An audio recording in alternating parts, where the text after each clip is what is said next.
Alors, l'intérêt de cet exercice, c'est déjà qu'il est très complet. Vous allez avoir à faire un arbre, à calculer une loi, à déterminer une loi de probabilité, et ça, parfois, ça pose des problèmes, à calculer une espérance, et tout ceci va être mélangé avec des fonctions et de la dérivation. Donc, le premier intérêt, c'est que c'est un exercice très complet. Alors, le deuxième intérêt, c'est que la question trouver une espérance maximale, c'est une question très classique. Imaginez que vous organisiez un jeu d'argent, donc avec des sommes à payer pour jouer et des sommes à gagner. Eh bien, si vous organisez un jeu et que donc vous êtes l'organisateur, ce que vous voudriez, c'est gagner de l'argent. Et donc que l'espérance du joueur soit négative. Donc c'est très fréquent dans un certain nombre d'exercices que le nombre de boules de l'urne, eh bien, il va falloir le déterminer de telle sorte que l'espérance soit négative. Et si vous êtes joueur, eh bien, vous voudriez le contraire, vous voudriez que votre espérance soit positive. Donc dans un grand nombre d'exercices, le nombre dans l'urne n'est pas déterminé, c'est à vous de le déterminer pour régler l'espérance en fonction de ce que vous souhaitez.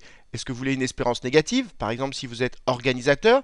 Est-ce que vous voulez une espérance positive si vous êtes joueur? Ou est-ce que vous voulez une espérance maximale comme ici? Donc c'est une question extrêmement classique de savoir déterminer le nombre de boules pour régler l'espérance en fonction de ce que vous voulez. Alors ensuite, il y a une chose très importante qu'il faut expliquer, c'est qu'est-ce que c'est qu'un gain algébrique? Quand on dit qu'une quantité est algébrique, ça veut dire qu'elle peut être positive ou négative. Pourquoi le gain peut être positif? Parce que évidemment vous pouviez gagner de l'argent, mais pourquoi le gain peut être négatif? Parce que vous payez une somme, et donc si ce que vous gagnez est inférieur à ce que vous avez payé, eh bien le gain va être négatif. Donc très souvent on utilise un gain algébrique ou ce qu'on appelle également un gain net. Donc il faut bien comprendre, ça veut dire que le gain peut être positif ou négatif, ça veut dire qu'on tient compte de ce qu'on a payé pour jouer. Donc il faudra bien penser dans cet exercice à prendre la somme qu'on gagne, mais à lui enlever la somme, la mise qu'on a payée au départ pour jouer. Donc voilà, maintenant vous avez tous les éléments pour traiter cet exercice, donc appuyez sur pause, cherchez bien cet exercice qui est très important, puis seulement après avoir bien cherché, regardez la correction. Alors, corrigeons cet exercice. Et à la question 1, on vous demande de déterminer la loi de probabilité de grand X correspondant au gain du joueur, au gain algébrique. Alors, qu'est-ce que c'est qu'une loi de probabilité? Bien, ici, on vous demande de faire un tableau, et il y a deux lignes dans ce tableau. Premièrement, en haut, vous mettez les valeurs que peut prendre grand X. On va donc chercher en premier lieu les valeurs que peut prendre grand X, et ensuite, pour chacune de ces valeurs, on va calculer sa probabilité, ce qu'on appelle P indice I ou PI. Donc voilà, la première chose à faire, c'est de trouver les valeurs que peut prendre grand X, le gain, et ensuite de calculer la probabilité de chacun de ces gains. Alors maintenant, on va lire l'énoncé. On nous dit qu'on va tirer successivement, ça veut dire une par une et qu'il y a un ordre. Sans remise, ça veut dire qu'on ne remet pas la boule et qu'on tire deux boules de l'urne. Donc déjà, la structure, on va faire un arbre pour voir toutes les possibilités. La structure de l'arbre, c'est qu'on tire deux boules. Donc la première, et les boules, attention, elles sont soit noire, soit blanche. Donc la première boule qu'on peut tirer, elle est soit blanche, soit noire. On ne la remet pas et puis on retire une boule. On peut retirer une blanche ou on peut tirer une noire. Parce que ici on nous dit qu'il y a K boules dans l'urne, K est plus grand que 10 et donc il y a exactement 7 noires. Donc il y a déjà au moins 3 blanches. Donc si on tire une blanche, on peut retirer une blanche ou une noire. Et si on tire une noire, on peut tirer soit une blanche, soit une noire. Voilà déjà la structure de l'arbre. Et maintenant, il va falloir mettre les probabilités sur chacune des branches. C'est ce qu'on va faire maintenant. Alors, on nous dit qu'il y a K boules dans l'urne et il y en a 7 noires. Donc déjà, quelle est la probabilité de tirer une noire? 7 sur K. Donc ici, la probabilité de tirer une noire, c'est 7 sur K. Et quelle est la probabilité de tirer une blanche? S'il y a 7 noires et qu'il y a K boules, eh bien, il y a K moins 7 blanche. Donc ici, la probabilité de tirer une blanche, eh bien c'est K moins 7 sur le nombre de boules, c'est-à-dire K. Alors maintenant, on va traiter la deuxième boule. Alors si on tire une blanche et qu'on retire une blanche, eh bien, il y aura combien de blanches dans l'urne? Au départ, il y en avait K moins 7, mais si on en a tiré une, eh bien ça fait K moins 7 moins 1, c'est-à-dire K moins 8. Donc maintenant, si on a tiré une blanche, à ce niveau-là, il ne reste que, attention, c'est très important, K moins 8 boules blanches. Donc la probabilité de retirer une boule blanche, c'est K moins 8 divisé par le nombre de boules, mais comme on n'a pas remis la première boule, il n'y en a plus K, mais il y en a K-1. Voilà la probabilité de retirer une deuxième blanche, sachant qu'on a tiré une première blanche. Alors maintenant, on va traiter la probabilité d'avoir une noire, sachant qu'on a tiré une blanche au premier coup. Ben, ça veut dire donc qu'on n'a pas tiré de noir. Donc il y a toujours 7 noirs dans l'urne, mais il n'y a plus K boule, il y en a K-1. Donc voilà la probabilité de cette branche. Maintenant, on va calculer la probabilité qu'on a ici, c'est-à-dire la probabilité de tirer une blanche, sachant qu'on a tiré une noire. Donc, si on a tiré une noire, eh ben, le nombre de blanches, c'est toujours K-7, divisé par le nombre de boules dans l'urne, c'est-à-dire sur K-1. Maintenant, il ne reste plus qu'à trouver la probabilité de tirer une noire, sachant qu'on a déjà tiré une noire. Bien, si on a déjà tiré une noire, et comme on ne l'a pas remis, il n'y a plus que 6 noirs dans l'urne, et il n'y a plus que K-1 boule au total. Donc la probabilité de retirer une noire, c'est 6 sur K-1. Donc voilà, on a déjà bien avancé. On a dressé l'arbre de probabilité qui correspond à cette situation. Alors maintenant, il ne faut pas perdre de vue que nous, l'objectif, c'est de trouver la loi de proba de x. Ça veut dire quelles sont les valeurs que x peut prendre, que le gain peut prendre. Donc nous, pour chaque branche, on va chercher le gain du joueur. Donc si on tire 2 blanches, on prend la règle, ça veut dire qu'aucune des boules n'est noire, on touche 3 euros. Donc x va être égal à quoi? Le gain va être égal à 3, mais il ne faut pas oublier que c'est le gain algébrique, il faut enlever la mise. Or, on paye 3 euros pour jouer. Donc 3 moins 3, ça fait 0. Donc si on tire 2 blanches, en fait, on gagne 0. Alors, si maintenant on tire une blanche puis une noire, combien on va gagner? Si on tire une blanche puis une noire, ça veut dire qu'on n'a qu'une seule noire, donc on est dans le deuxième cas. On gagne 13 euros, moins 3 euros de mise, qui fait 10 euros. Et si on tire une noire puis une blanche, eh bien là encore, on a une seule noire, donc on gagne 13 euros, moins 3 euros de mise, ça nous fait encore 10 euros de gain. Et si on tire deux noirs, il y a deux noirs, aucune des boules tirées des noirs, c'est pas le cas. Une seule boule est noire, c'est pas le cas. Donc on est dans les autres cas. Donc on ne touche rien, on ne gagne rien. Donc notre gain, ça va être 0, moins notre mise. Et donc 0 moins 3, ça fait moins 3. Donc on a un gain négatif. C'est pour cela qu'on parle dans cet exercice de gain algébrique. Alors maintenant qu'on a trouvé toutes les valeurs que grand X peut prendre, en fait grand X peut prendre 3 valeurs, seulement 0, 10 et moins 3, on va calculer la probabilité de chacune de ces gains. Donc la probabilité que X égale 0, il n'y a qu'une façon de faire, c'est de tirer 2 blanches. Et vous savez que la probabilité de tirer 2 blanches, c'est la probabilité de ceci que multiplie la probabilité de cela. On rappelle que la probabilité d'un chemin, c'est le produit des probabilités qui sont sur un chemin quand on utilise un arbre. Donc la probabilité que X égale 0, c'est ça, fois ça, c'est ce que j'ai écrit ici en mettant au même dénominateur. Alors, de la même façon, quelle est la probabilité que grand X soit égal à 10? Là, il y a deux chemins qui amènent à X égale 10. Il y a ce chemin-là, donc sa probabilité, c'est ça fois ça. K-7 sur K fois 7 sur K-1, c'est ce que j'ai écrit ici. Plus la probabilité de ce chemin, c'est-à-dire, c'est le même, parce que regardez, ici et là, on a les mêmes probabilités, mais dans l'ordre inverse. Donc, ça fait plus la même chose. Et donc quand on fait ça plus la même chose, ça fait 2 fois ceci. Et 2 fois ceci, ça fait donc 2 fois 7 fois K-7. 2 fois 7, ça fait donc 14, facteur de K-7, le tout sur K fois K-1. Et maintenant, pour la probabilité que X égale moins 3, eh bien moins 3, il n'y a qu'une façon de l'obtenir, c'est sur cette branche, tirer 2 noirs. Et donc ça fait 7 proba, que multiplie celle-ci, ça fait donc 7 fois 6, ça fait 42 sur K, K-1. Et maintenant ces résultats, on va les remettre dans un tableau pour répondre à la question de donner la loi de proba. Et donc voilà ici ma loi de proba qui résume tout ce qu'on a écrit ici. Les valeurs que peut prendre grand X, c'est moins 3, 0 et 10, je les ai mis dans l'ordre croissant, mais ce n'est pas obligatoire.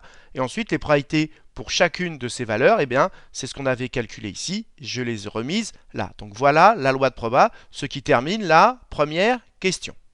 Alors, corrigeons la deuxième question, on nous demande de déterminer l'espérance de x. C'est très simple, quand vous avez la loi de probabilité, l'espérance c'est quoi? C'est ça fois ça, donc par exemple si ici on avait 3, ça ferait 3 fois 0,1 plus 5 fois 0,2 plus 7 fois ce qu'on a ici, etc. C'est ce qu'on écrit, c'est la somme, le symbole sigma, des xi fois pi. Et en fait, ça correspond à quoi? Imaginez qu'ici, ce soit des notes que vous ayez avec ces probabilités. Eh bien, vous calculez en fait la moyenne pondérée avec les coefficients des notes. Donc, c'est une moyenne pondérée. En fait, c'est ce qu'on peut espérer gagner en moyenne. Donc, pour trouver ce qu'on peut espérer gagner en moyenne, vous faites ça fois ça, plus ça fois ça, plus ça fois ça. Vous calculez la moyenne pondérée. Donc ici, on va faire moins 3 fois ceci, plus 0 fois cela, plus 10 fois cela. C'est aussi simple que ça. Et donc, c'est ce que j'ai écrit ici. L'espérance de x, c'est moins 3 fois 42 sur k-1, plus 0 fois ceci, plus 10 fois cela. Alors déjà, 0 fois tout ceci, ça saute parce que 0 fois n'importe quoi, ça fait 0. Donc qu'est-ce qui reste? Il reste ceci. Donc moins 3 fois 42. 3 fois 42, ça fait moins 126. Sur combien? Sur k carré moins k, plus quoi? Alors là, regardez, plutôt que d'écrire 140, je vais laisser, parce que regardez, on me demande de mettre 14 en facteur. Donc moi, je rentre juste le 10 dans la parenthèse. Ça fait donc 14, j'y touche pas. Mais le 10, je le rentre dans la parenthèse. Ça fait 10k moins 10 fois 7, c'est-à-dire moins 70. Le tout sur k carré moins k. Alors, on continue à arranger parce que nous, notre but, c'est de le mettre sous la forme demandée. Alors, vous voyez que ici, comme on veut mettre 14 en facteur, il faut faire apparaître 14 dans 126. Et ça tombe bien, 126, c'est 9 fois 14. Ça, vous le vérifiez à la calculatrice. Vous divisez 126 par 14 et ça fait 9. Donc, je vais pouvoir mettre donc, mon 14 ici en facteur. Donc, ça fait 14. Facteur de quoi? Bien, ici, il va rester moins 9. Plus, et là, il va rester quoi? 10k moins 70. Et ensuite, il n'y a plus qu'à arranger. Ça fait 10k moins 70 moins 9, ce qui fait moins 79. Le 14, on peut le mettre devant la fraction. Et donc, on obtient bien exactement ce qu'on nous avait demandé de trouver, ce qui termine la deuxième question. Alors, corrigeons la troisième question. Mais avant, il faut comprendre ce qu'on a démontré à la deuxième question. On a une urne avec k boules et on appelle x le gain du joueur. Et l'espérance du gain du joueur, la voilà, elle dépend du nombre de boules k qu'on a dans l'urne.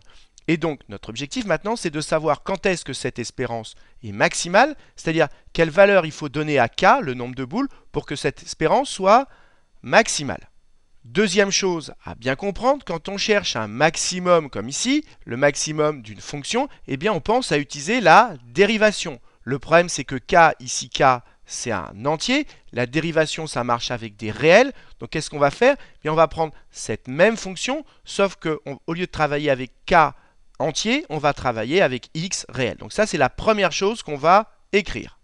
Et donc, la première chose que j'écris, c'est que j'écris soit f, la fonction qui est égale à ceci, sauf qu'au lieu d'avoir des k, j'ai des x parce que je me suis placé sur un intervalle dans R. Et donc, je me place sur quel intervalle? Comme k est supérieur à 10, je me place sur l'intervalle 10 plus l'infini. Et pourquoi je fais ça? J'insiste bien parce que je veux chercher le maximum de cette fonction. Donc je vais calculer sa dérivée, trouver son tableau de variation, et c'est dans le tableau de variation que je lirai le maximum. Mais pour dériver, il faut que je travaille avec des réels, et donc j'ai introduit cette fonction où on n'a plus de k mais des x parce que x est réel ici.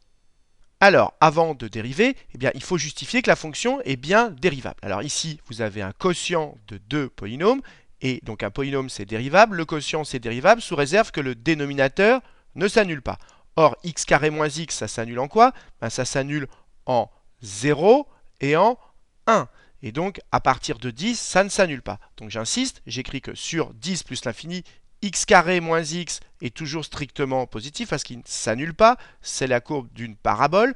Et donc f est dérivable comme quoi? Comme quotient de deux polynômes. Donc vous avez deux polynômes, le dénominateur ne s'annule pas sur cet intervalle, parce que si on était sur un autre intervalle, il aurait pu s'annuler, mais sur cet intervalle, il ne s'annule pas, donc cette fonction est bien dérivable comme quotient de deux polynômes, c'est ce que j'ai écrit ici. Et maintenant, on va pouvoir enfin la dériver. Alors, pour dériver, il y a des petites subtilités. Déjà, on a 14 fois tout ceci fois une fonction que je pourrais appeler g. Et vous savez que quand on a quelque chose de la forme k fois g, où g est une fonction, k étant une constante, eh bien quand on dérive, ça fait k fois g'. Donc quand on dérive tout ceci, eh bien le 14 concrètement, on n'y touche pas et on a juste à dériver ceci. Et ça maintenant, c'est de quelle forme? C'est de la forme u sur v. Et vous savez que la dérivée de u sur v, eh bien c'est u' v moins uv' sur v carré. Et donc, je commence par écrire que u, c'est la fonction qui correspond au numérateur. Donc, u de x, c'est 10x moins 79. v de x, c'est celle qui correspond au dénominateur. Je dérive, j'ai besoin de u', donc je calcule u'. La dérivée de 10x moins 79, c'est 10. Et la dérivée de v, ben, c'est 2x moins 1. Et maintenant, je remplace. Donc, la dérivée f', c'est quoi? C'est 14, j'y touche pas, que multiplie la dérivée de ceci, c'est-à-dire u'.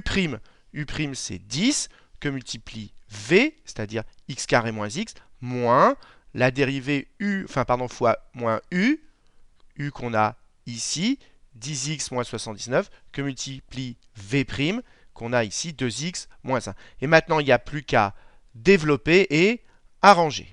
Alors si ici vous développez et que vous arrangez, là je vous laisse le faire, vous tomberez exactement sur ceci. Donc faites-le tranquillement et vous allez voir que vous allez tomber exactement sur ce polynôme au numérateur. Alors maintenant, le but, ça va être de trouver le signe de f'.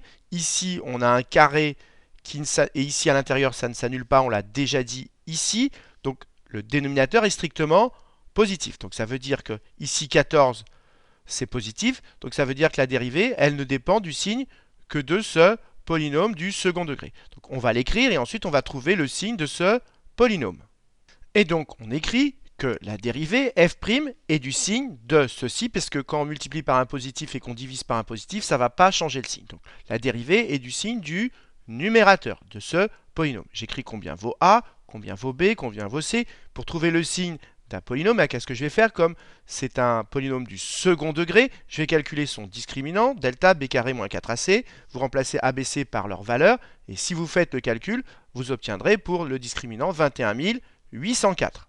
Alors comme le discriminant est strictement positif, ça veut dire que ce polynôme, il s'annule deux fois. Première racine, c'est moins b, donc moins 158, moins racine de delta sur 2a, c'est-à-dire sur 2 fois moins 10, c'est-à-dire sur moins 20. Si vous calculez ceci, ça fait environ 15,28. Et la deuxième racine, c'est moins b plus racine de delta, cette fois-ci, sur moins 20. Et si vous calculez ceci, ça fait environ 0,52.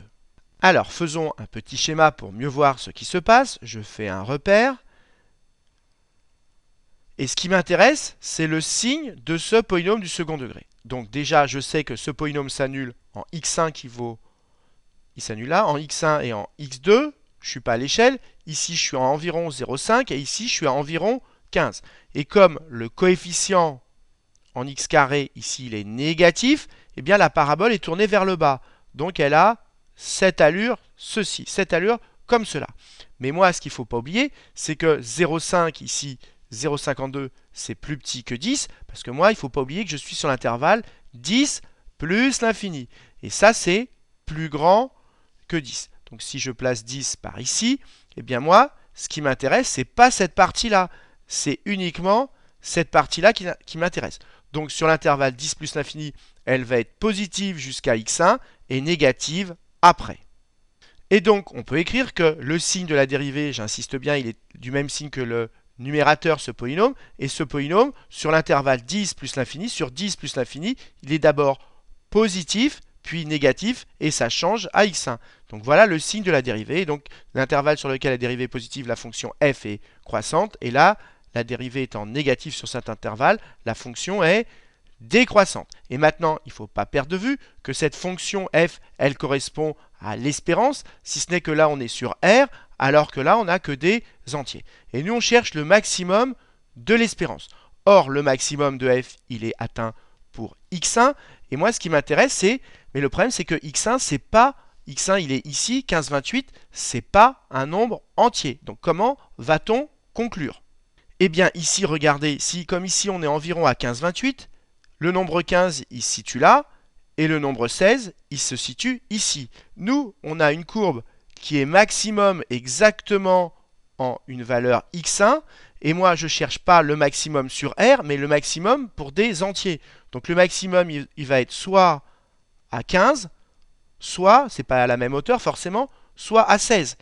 Mon maximum que je cherche sur R, c'est x1, mais il faut bien comprendre que moi, je suis plus sur R maintenant, je cherche un entier k.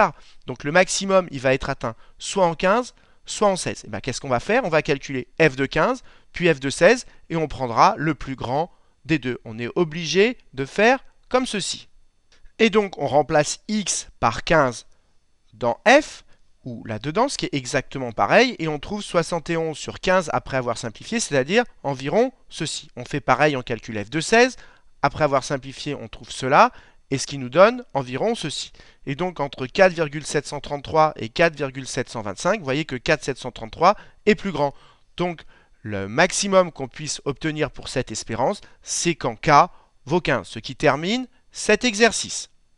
Et donc, qu'est-ce qu'on a démontré? On a démontré que pour que l'espérance de gain du joueur soit maximum, eh bien, il faut mettre 15 boules dans cette urne. Voilà ce qu'on a démontré.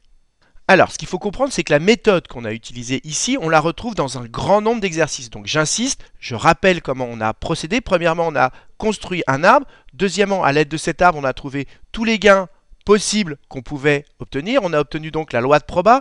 Avec cette loi de proba, on a calculé l'espérance. Mais attention, là, on était avec des entiers. Et pour trouver le maximum de cette espérance, on a basculé sur les réels. On a introduit une fonction qui est la même, sauf qu'on avait travaillé avec des réels.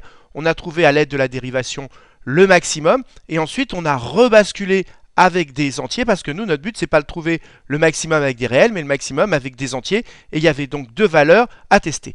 Et donc cette méthode qu'on a utilisée ici, elle est extrêmement classique, il faut absolument bien la comprendre parce qu'on la retrouve dans un grand nombre d'exercices. Donc voilà, cette vidéo est maintenant terminée et comme d'habitude, si vous l'avez appréciée, n'hésitez pas à la partager et à la liker.